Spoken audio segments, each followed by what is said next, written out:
2004년도에 제작되었던 영화 호텔 르완다라는 영화에 대해서 여러분 혹시 아십니까?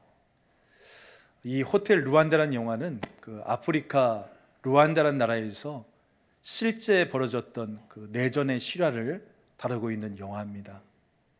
영화 제목처럼 그 나라에 있는 이 호텔 르완다를 중심으로 벌어졌던 일들을 다룬 실화의 내용입니다. 거기에 보면 그 내전으로 말미암아서 여러분 르완다 사람들이 몇 명이 죽는지 아십니까? 무려 100만 명이 죽습니다. 그러니까 그 옛날 캄보디아에서 킬링필드라고 이야기해서 그 내전으로 30만 명이 죽었던 엄청난 끔찍한 사건이 있었지 않습니까? 그런데 그보다도 무려 3배 이상이 많은 그 100만 명의 사람들이 이 길지 않은 기간 동안에 같은 나라에서 같은 나라 사람끼리 서로 죽여서 100만 명이 죽는, 그래서 기록에 보면 얼마나 길거리에 시체가 많았는지 메워도 메울 수가 없었다, 그렇게 기록을 하고 있는 겁니다. 그런데 여러분, 저에게 그것보다 더 충격적이었던 것은, 아니 저의 마음을 더욱더 슬프게 했던 것은 뭐냐면, 여러분 르완다라는 이 나라가 어떤 나라인 줄 아십니까? 전 국민의 80%가 개신교도입니다. 그러니까 이게 좀 체감을 하려면, 만약에 여러분이 그 나라에 가셔서 일요일에 길을 지나가는 사람 10명을 붙잡고 당신 지금 어디 가십니까? 라고 물으면 10 중에 8은 저 교회 갑니다, 그런다는 거예요.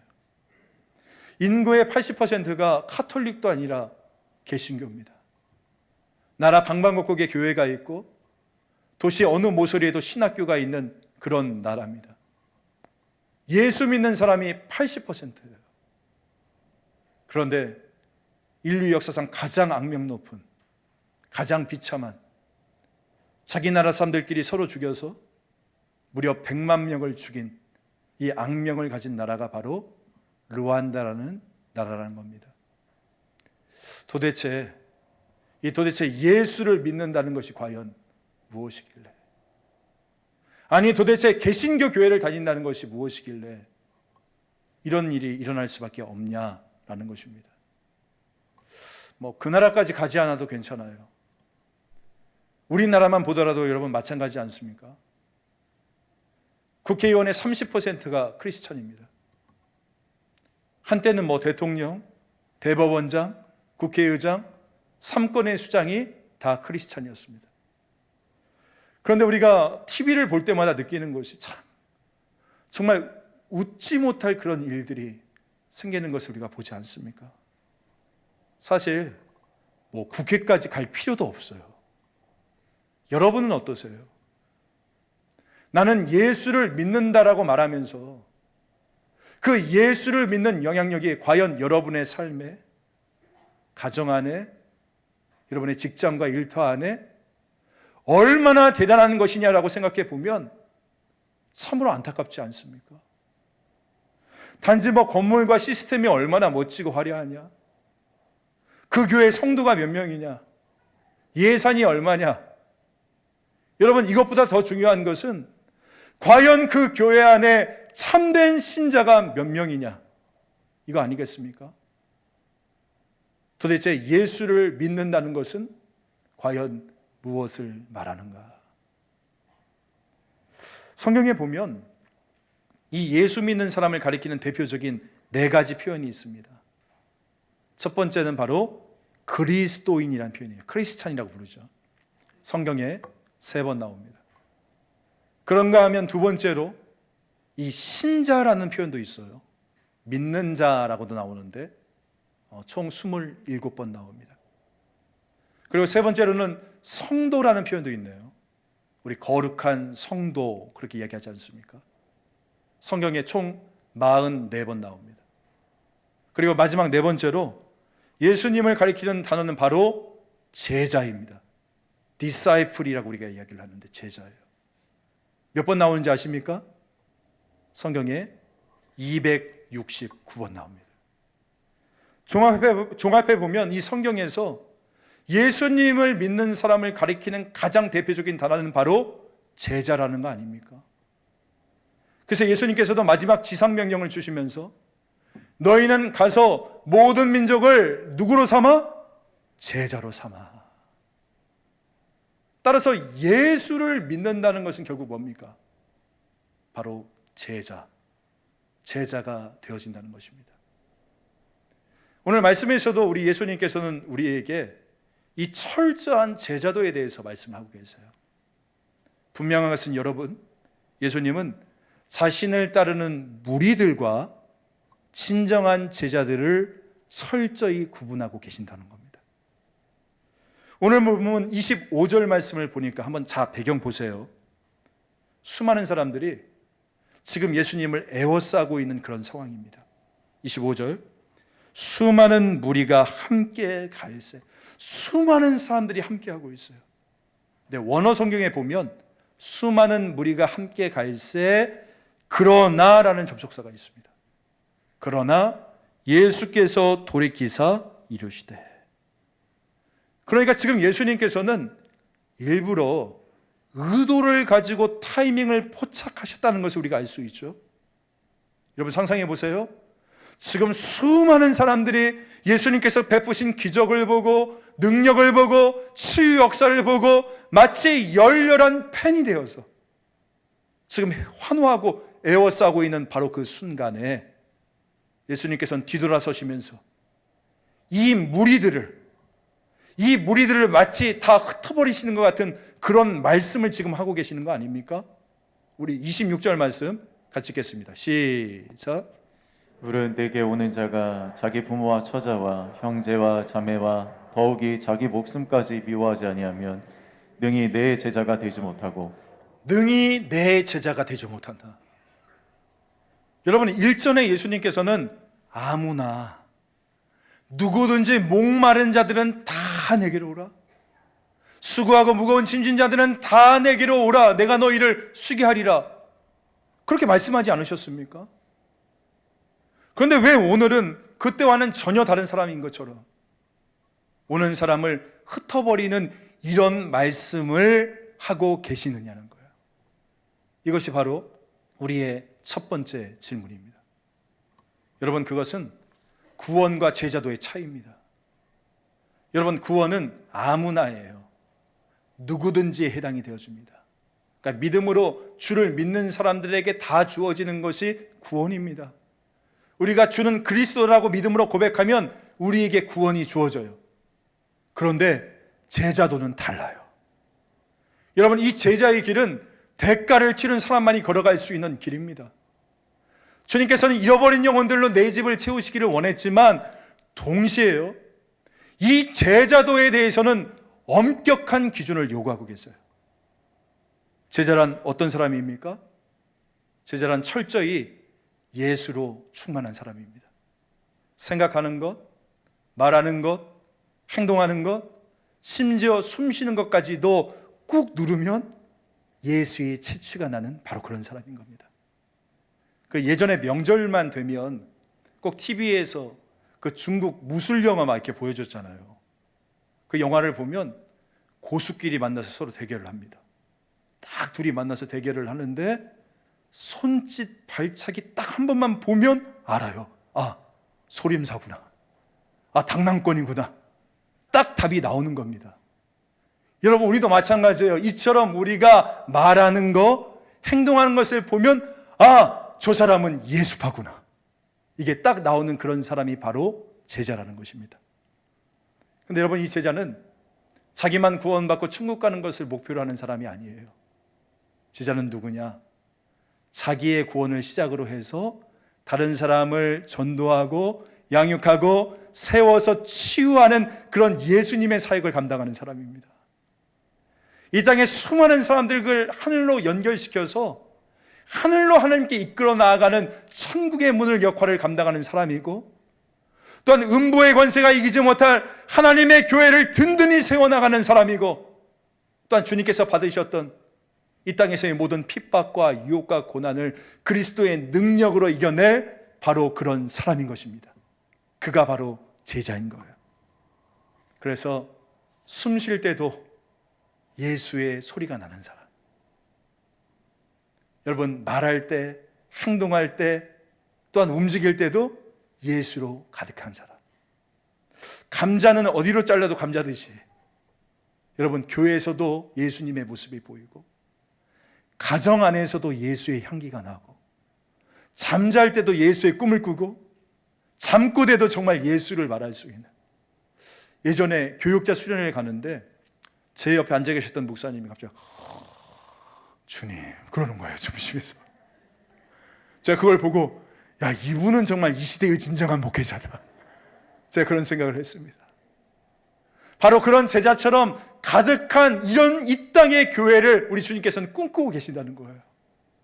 여러분 바라기는 오늘 저와 여러분이 바로 예수를 닮은 그런 제자들 되어지기를 간절히 소망합니다. 아멘. 그렇다면 참된 제자가 된다는 것은 과연 무엇을 말하는가?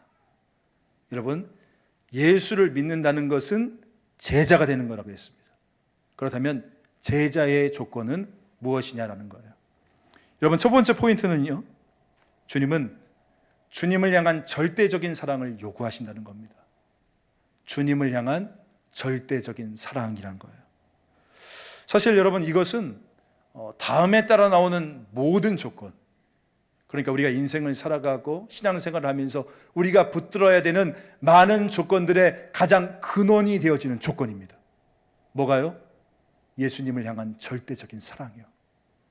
여기서부터 다 파생되어지는 거예요, 여러분. 우리가 주님을 사랑하기 때문에 제자의 길을 걷는 것이고 주님을 사랑하기 때문에 봉사와 헌신, 우리의 삶의 모든 것들이 이루어질 수 있다는 것입니다. 바로 이 주님을 향한 절대적인 사랑. 예수를 믿는다는 것은 예수의 제자가 되어진다는 것인데 그 첫 번째는 바로 예수를 향한 지고지순한 사랑이라는 거예요. 일편단심의 사랑, 맞수가 없는 사랑, 비교할 수 없는 사랑, 오직 예수님을 최고로 사랑하고 예수님께 내 최고의 사랑을 드리기 위해서 자신의 삶을 드리는 태도를 말하고 있는 것이죠. 다시 한번 우리 저와 함께 26절을 한번 읽어볼까요? 26절 시작. 무릇 내게 오는 자가 자기 부모와 처자와 형제와 자매와 더욱이 자기 목숨까지 미워하지 아니하면 능히 내 제자가 되지 못하고. 여러분 실로 충격적인 말씀 아닙니까? 다시 한번 26절 한 말씀 보여주세요. 특히 저 말씀 가운데 저 미워하지 아니하면 바로 이 단어 때문에, 그죠? 아니 부모와 처자와 형제자매와 심지어 자기의 목숨까지도 미워해야 내가 예수님의 제자가 된다고? 여러분 아니 가족끼리 화목하라는 이 유교 동양권적인 이 문화 가운데서 이게 무슨 날벼락 같은 말씀입니까? 그래서 이 말씀은 너무 소화하기 어렵다. 그래서 우리가 마음을 닫아버리는 거예요. 그래가지고 어떤 이단들 같은 경우는요, 서로 미워하라고 그러지 않았느냐 그러면서 뉴스를 보니까 엄마와 딸이 서로 마주보고 앉아가지고 서로 뺨을 때리면서 서로 미워하라고 그랬지 않느냐, 이렇게 엉뚱하게 적용을 시키더라고요. 그런데 여러분 지금 예수님께서 말씀하고 계시는 이 말의 의미를 더 명확하게 하기 위해서는 이 미워하다라는 이 단어의 뜻이 무엇인지를 우리가 정확히 알아야 됩니다. 그러기 위해서는 오늘 이 본문과 평행구절, 그러니까 똑같은 사건을 기록하고 있는 마태복음 10장 37절로 가보실 필요가 있는 겁니다. 마태복음 10장 37절, 아버지나 어머니를 나보다 뭐라고 그러죠?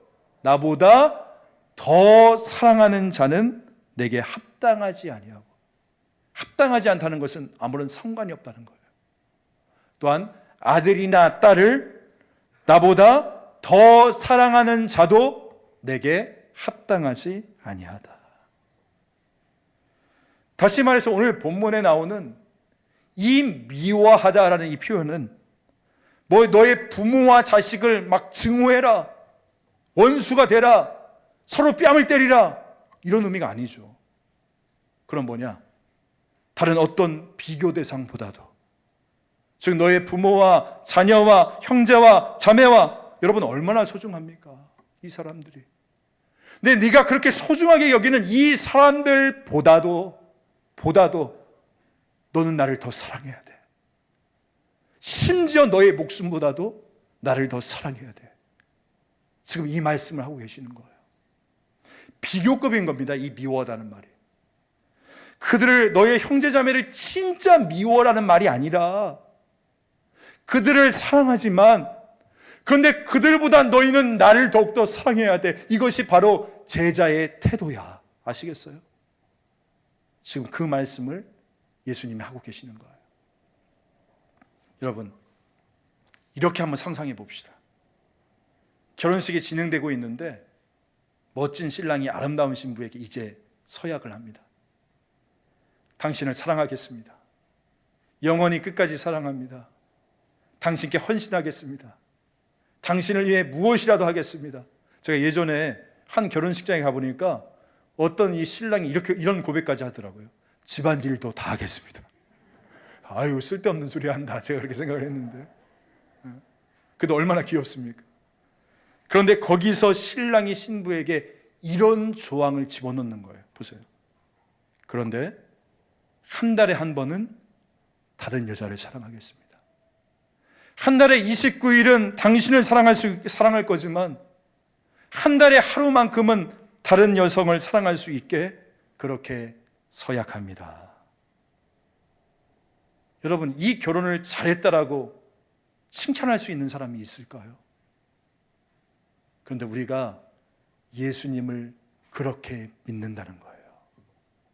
우리가 그렇게 믿어요. 어느 목사님께서 설교 중에 이런 말씀을 하시더라고요.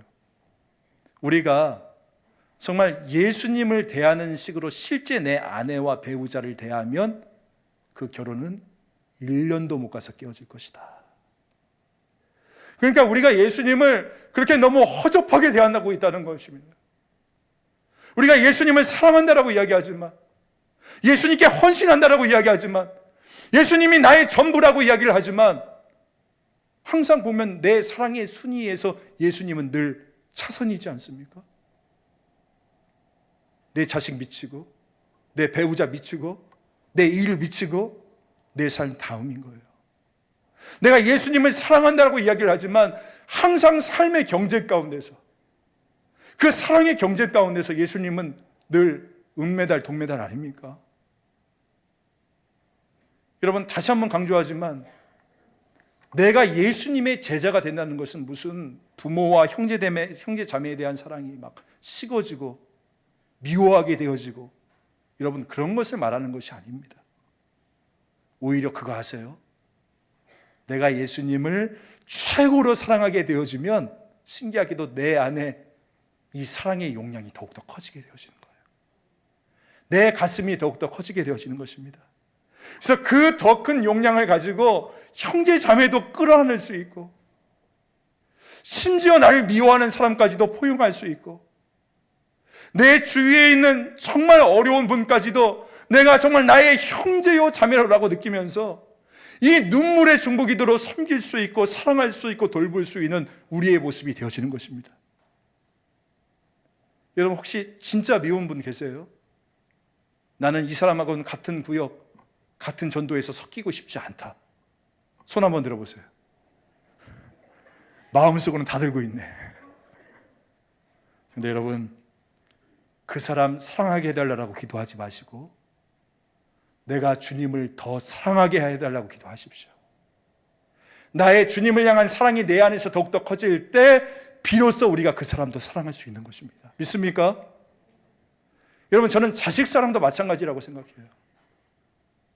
자식 사랑을 주님 수준으로 맞추지 마세요, 여러분. 보면 너무나 애지중지해요. 자식에게 집착합니다. 여러분, 애 힘들어요.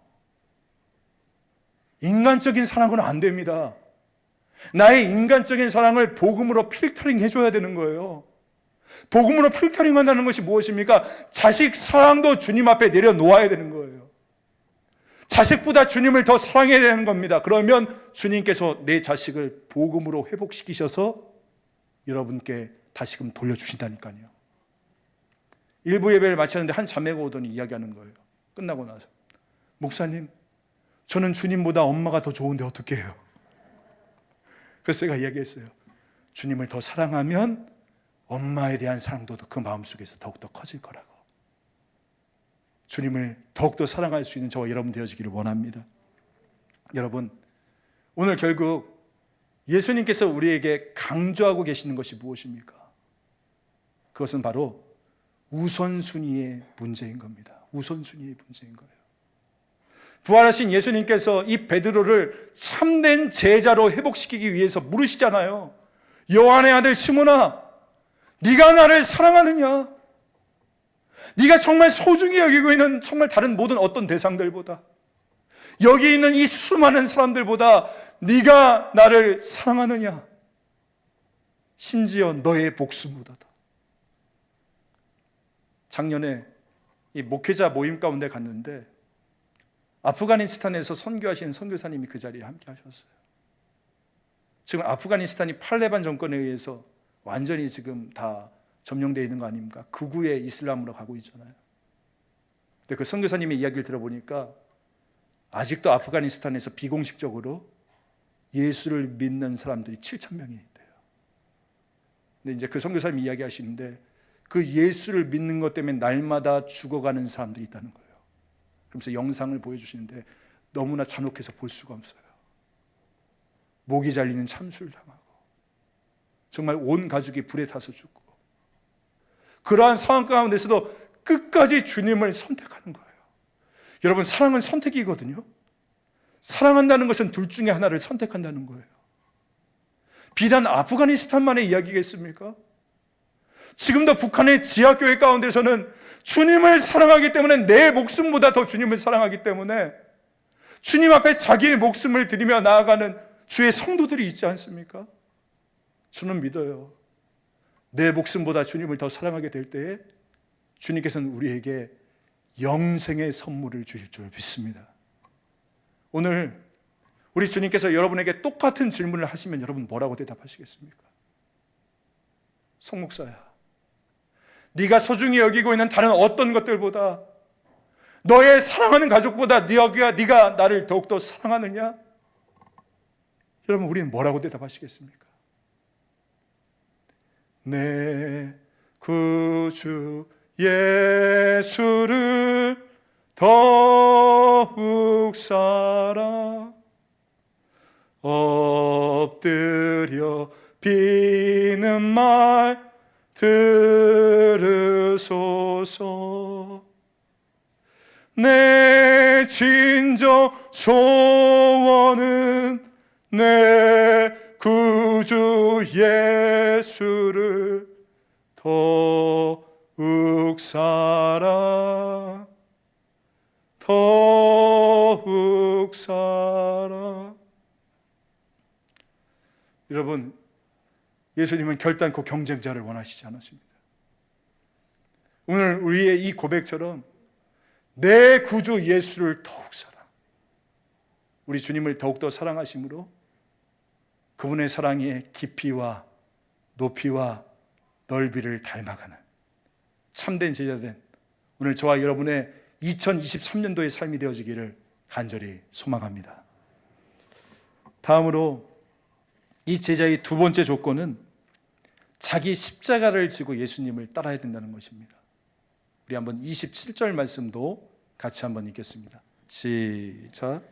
누구든지 자기 십자가를 지고 나를 따르지 않는 자도 능히 내 제자가 되지 못하리라. 여러분, 아마 당시 이 예수님의 말을 듣고 있는 사람들은 가슴이 철렁했을 겁니다. 왜냐하면 당시에 이 십자가라는 것은, 여러분은 십자가 이렇게 지금 생각하시면 어떤 이미지가 먼저 떠오릅니까?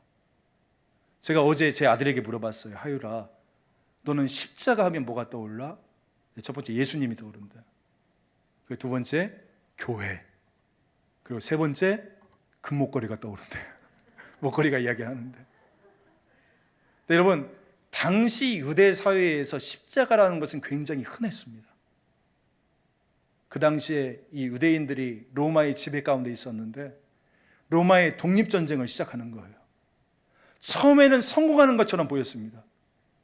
근데 여러분, 로마 정규 부대의 칼과 창검을 어떻게 이길 수 있단 말입니까? 결국 이 혁명은 진압되었고, 그리고 모든 사람들이 학살을 당하고, 그 중에 포로로 잡힌 자들은 예루살렘 성벽문으로부터 십자가를 600개를 쫙 박아요. 그래서 그때 저항했던 600명을 길거리에 쫙 십자가로 매달아 놨습니다.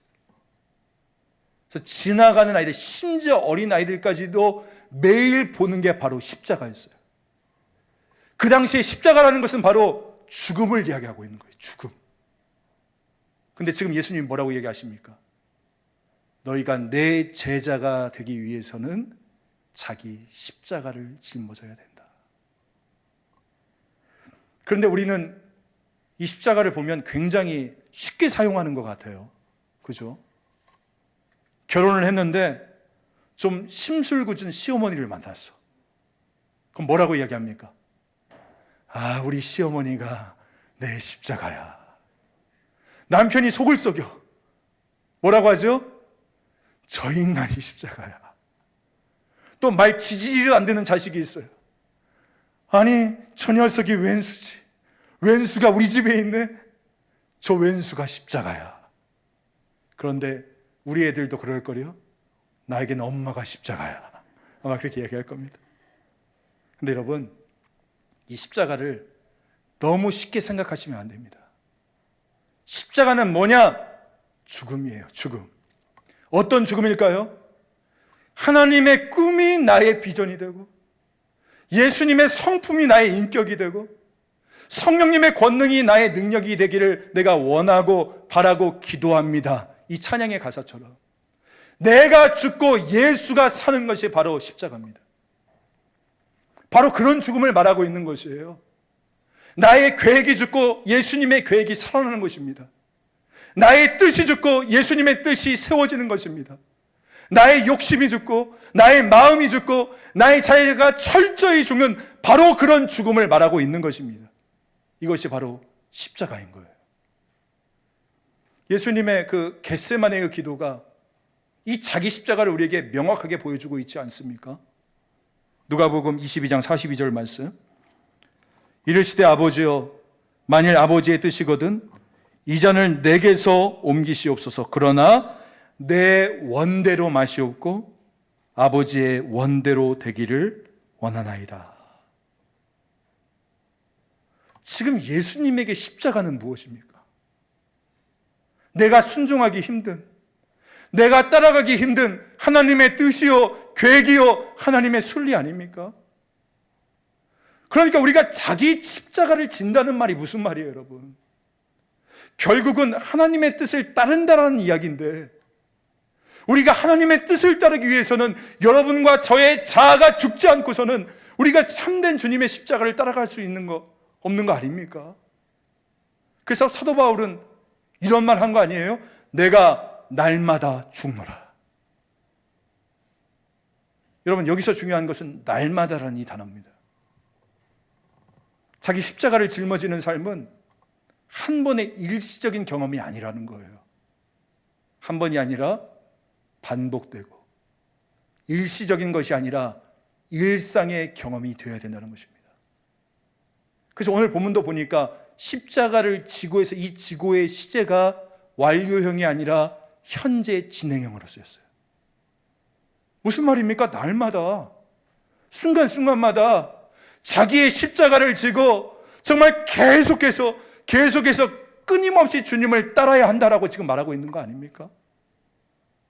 저는 젊은 날에 이 CCC와 같은 대학생 수련회 같은 곳에서 정말 뜨겁게 내 생명 주님께 드리겠습니다라고 헌신하는 사람들을 수도 없이 봐왔습니다.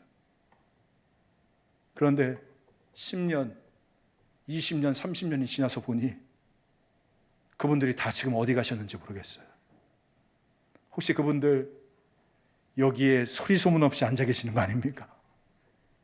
여러분, 하얀 백발이 되도록 매일 우리는 그리스도의 마음을 품어야 됩니다.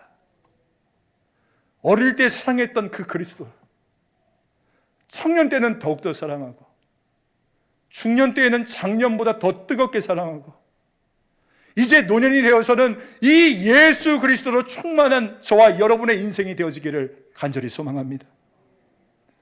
제가 부르기 가장 힘들어하는 찬송가가 부름받아 나선 이 몸이라는 이 찬송가예요. 제가 철이 없을 때, 그러니까 목사 안수 받던 해에는 무지 불렀습니다. 부름받아 나선 이 몸 어디든지 가오리라. 근데 제가 이제 목사 안수 받은 지가 벌써 15년이 되었거든요. 근데 되돌아보니까 여러분, 이게 쉽습니까? 부름받아 나선 이 몸 어디든지 가오리다. 괴로우나 즐거우나 주만 따라 가오리니 어느 누가 막으리까? 죽음인들 막으리까? 어느 누가 막으리까? 죽음인들 막으리까? 아골골짝 빈들에도 복음 들고 가오리다. 이름 없이 빛도 없이 감사하며 섬기리라. 여러분, 이게 됩니까?